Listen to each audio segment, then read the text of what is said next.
தமிழ் மக்களுக்கு வணக்கம். பாராளுமன்றத்தில் நடந்து வரும் கூத்து, அதாவது திமுக போடுகின்ற தொடர் நாடகம். இந்த தொடர் நாடகத்திற்கு பாஜக ஏன் இடம் கொடுக்கிறது அப்படின்றது நம்முடைய கேள்வி. ஏன்னா இந்த பாராளுமன்றத்துக்கு வெளியில் பரிதாபமாக இருக்குது. இந்த வீடியோலாம் பாருங்கள்.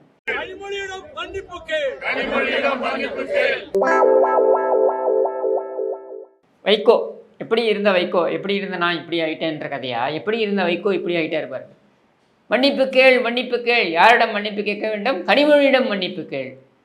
இந்த கோஷத்தை வைகோ பாராளுமன்றத்தில் போடுகிறார். இந்த கோஷத்தை நியாயமாக வைகோ எங்கே போட்டிருக்க வேண்டும் என்றால், மன்னிப்பு கேள், மன்னிப்பு கேள், கனிமொழியிடம் மன்னிப்பு கேள் என்று கருணாநிதி சமாதியில் இந்த கோஷத்தை போட்டிருக்க வேண்டும். கடைசி வரைக்கும் கனிமொழியை மாற்றாம் தாய் பிள்ளையாக மட்டுமே அந்த குடும்பம் பார்த்து வந்திருக்கிறது அப்படின்றத இன்னைக்கு இந்த சின்னவர் அப்படின்ற பெயரில் விழா வந்து கொண்டிருக்கின்ற அந்த தருதலை சின்னது, அதற்கு முக்கியத்துவம் கொடுத்து கனிமொழியை பின்னுக்கு தள்ளும் பொழுதே நமக்கு தெரிய வேண்டாமா? அப்பொழுது அந்த ஒட்டுமொத்த ஆக்டோபஸ் குடும்பம், அந்த கருணாநிதி குடும்பம், அந்த கோல்மால்புர குடும்பம், அந்த திருட்டு ரயில் குடும்பம், அந்த வித்தவுட் டிக்கெட் குடும்பம், இந்த குடும்பம் தான் கனிமொழியிடம் மண்டியிட்டு மன்னிப்பு கேட்க வேண்டும். ஸ்பெக்ட்ரம் வழக்கில் உண்மையான குற்றவாளி, என்னை பொறுத்தவரைக்கும் உண்மையான குற்றவாளி இந்த திருவாளர் ஸ்டாலின் தான். ஆனால் ஸ்டாலினை காப்பாற்றுவதற்காக கனிமொழி சிறைக்கு சென்றார். செந்தில் பாலாஜி, இந்த 10 ரூபாய் செந்தில் பாலாஜி தியாகி கிடையாது, அதை விட கடந்த தியாகி கனிமொழி தான். குடும்பத்தின் மானம் காப்பதற்காக தான் சிறைக்கு சென்றார் அப்படின்ற வகையில் அவர்தான் அங்கே தியாகியாக பார்க்கப்பட்டிருக்க வேண்டும். சரி விடுங்க, இந்த மானங்கட்ட குடும்பத்தை பற்றி நம்ம பேச வேண்டாம், நம்ம விஷயத்துக்கு வருவோம். பாராளுமன்றத்தில் எதற்காக இந்த கூப்பாடு, எதற்காக இந்த நாடகம் என்றால், இந்த புதிய கல்விக் கொள்கை. இந்த புதிய கல்விக் கொள்கை இதை பற்றி ஏற்கனவே ஒரு காணொலி போட்டு திரும்பவும் சொல்கிறேன். இந்த புதிய கல்விக் கொள்கை என்பது என்ன? மத்திய அரசாங்கம் கொண்டு வரக்கூடிய ஒரு கொள்கை வரைவு.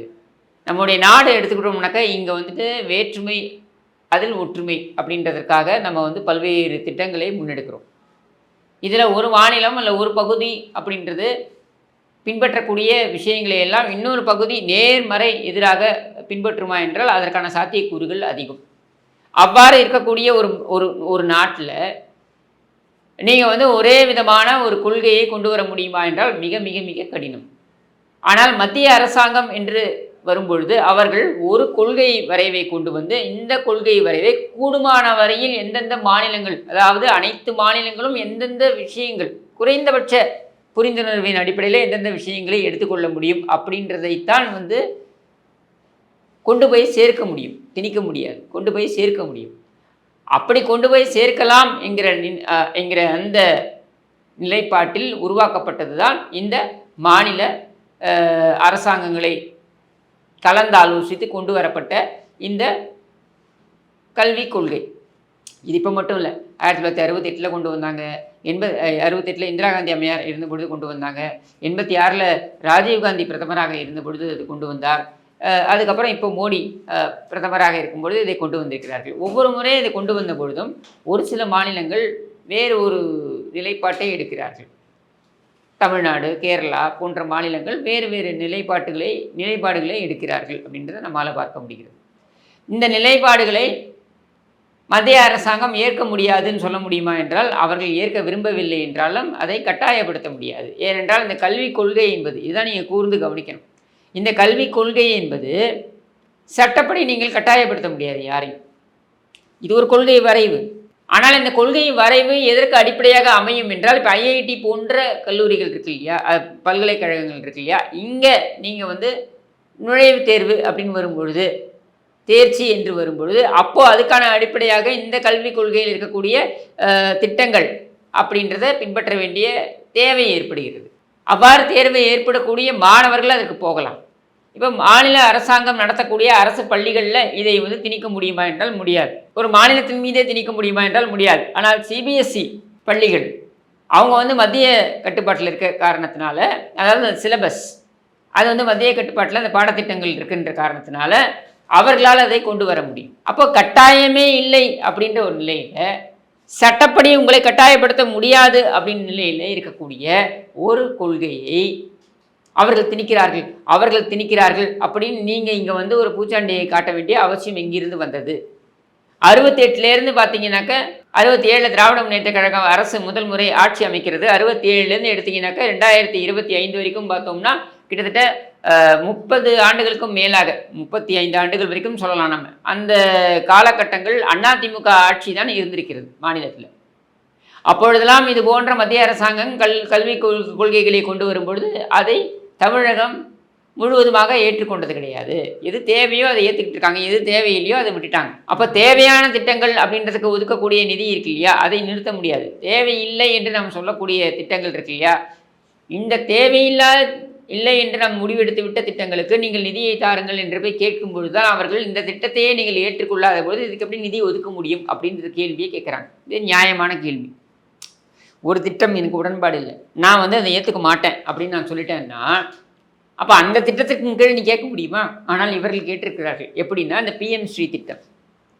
இந்த பிஎம் ஸ்ரீ திட்டத்தின் மூலம் இவர்கள் அந்த பள்ளிக்கூடங்களுக்கு வரக்கூடிய அந்த நிதி ஒதுக்கீடு எதன் அடிப்படையில் இவர்கள் பெறுகிறார்கள் என்றால் இவர்கள் உத்தரவாதம் கொடுக்கிறார்கள். என்ன உத்தரவாதம் கொடுத்திருக்கிறார்கள் என்றால் 2024ஆம் ஆண்டு அப்பொழுது இருந்த அந்த அமைச்சரிடம், கல்வி அமைச்சராக இருந்த திரு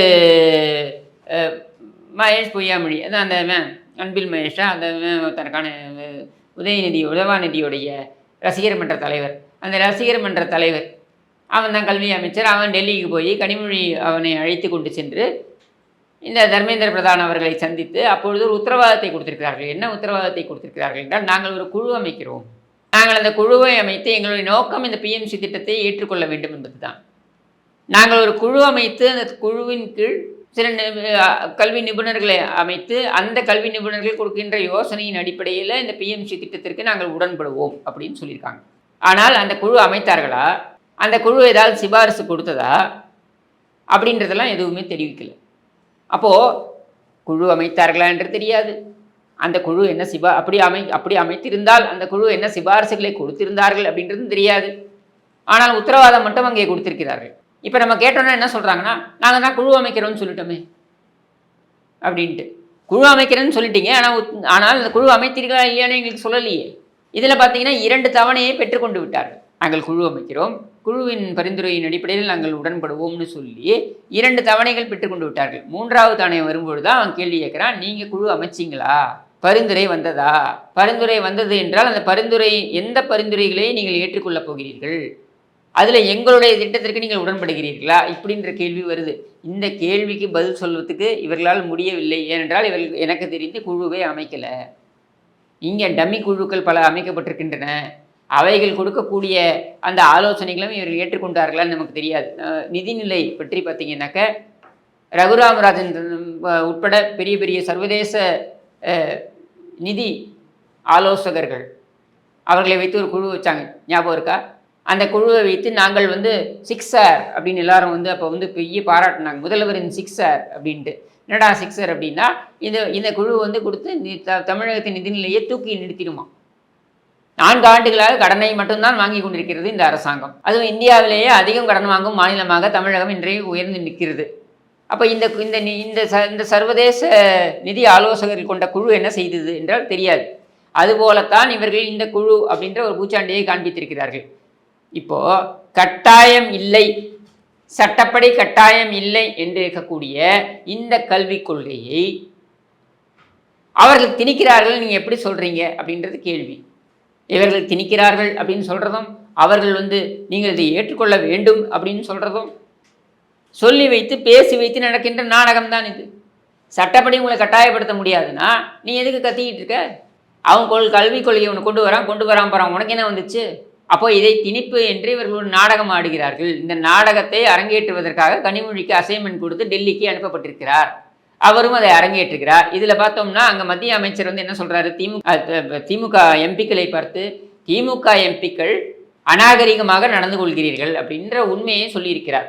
இவங்க பாராளுமன்றத்துக்கு போவாங்களாம், இவங்க பாராளுமன்றத்தில் பதவி ஏற்றுக்கும் பொழுது உதவாநிதி வாழ்க அப்படின்னு சொல்லி கோஷம் போட்டு பதவி ஏற்றுப்பாங்களாம். இவங்க எம்பி ஆனதுக்கு காரணமே உதவாநிதி போட்ட பிச்சையாம், சரியா? ஆனால் இவர்கள் அநாகரிகமாக நடந்து கொண்டார்கள் என்றால் அது ஒட்டுமொத்த தமிழர்களையும் சொல்கின்ற விஷயமா? அது எப்படி? நீ பதவி ஏற்றுக்கும் பொழுது எங்களுக்கு வாக்களித்த தமிழக மக்கள் வாழ்கன்னு சொன்னியா? நீ உதவாநிதி வாழ்கன்னு தானே சொன்ன. அப்போது நல்லது வந்தால் உதவாநிதிக்கு, நீ அநாகரிகமாக நடந்து கொண்டு அதுக்கு உனக்கு கெட்ட பேர் வந்தால் அது ஒட்டுமொத்த தமிழர்களும் வாங்கிக்கணுமா? நீ பண்ணுற கேப் மாதிரித்தனத்துக்கு நான் ஏன் படியை சுமக்கணும்? திமுக என்றாலே அது அநாகரிகமான கட்சி என்பது ஊருக்கே தெரிஞ்ச விஷயம் தானே.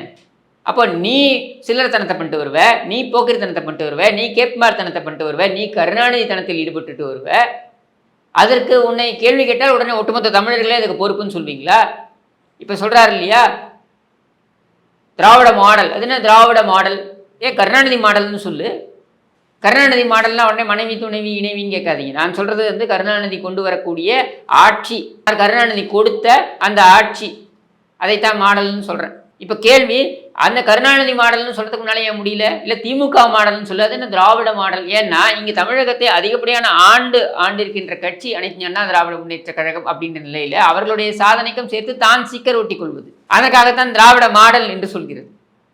ஏன்னா இது திராவிட முன்னேற்ற கழகம், அது அண்ணா திராவிட முன்னேற்ற கழகம் என்பதனால திராவிட இயக்கங்கள் அப்படின்னு பார்க்கும்போது திராவிட இயக்கங்கள் அதிகப்படியான ஆண்டு யார் ஆண்டிருக்காங்க அப்படின்னா 67லேருந்து 2025 வரைக்கும் கொண்டு வந்தீங்கன்னாக்கா அது திராவிட முன்னேற்ற கழகத்தை விட அதிகமான ஆண்டு அனைத்து அண்ணா திராவிட முன்னேற்ற கழகம் தான் ஆண்டு இருக்கிறது. 11 தேர்தல்களில் 7 தேர்தல்களில் இவர்கள் தோல்வியை தழுவி இருக்கிறார்கள். அப்படின்ற நிலையில் இந்த 7 தேர்தல்களில் வெற்றி பெற்ற அண்ணா திராவிட முன்னேற்ற கழகத்துடைய சாதனையும் சேர்த்து தன்னதோடையாக காமிக்க வேண்டும் என்பதற்காகத்தான் திராவிட மாடல். இவர்கள் புத்தி என்றைக்கும் மாறாது.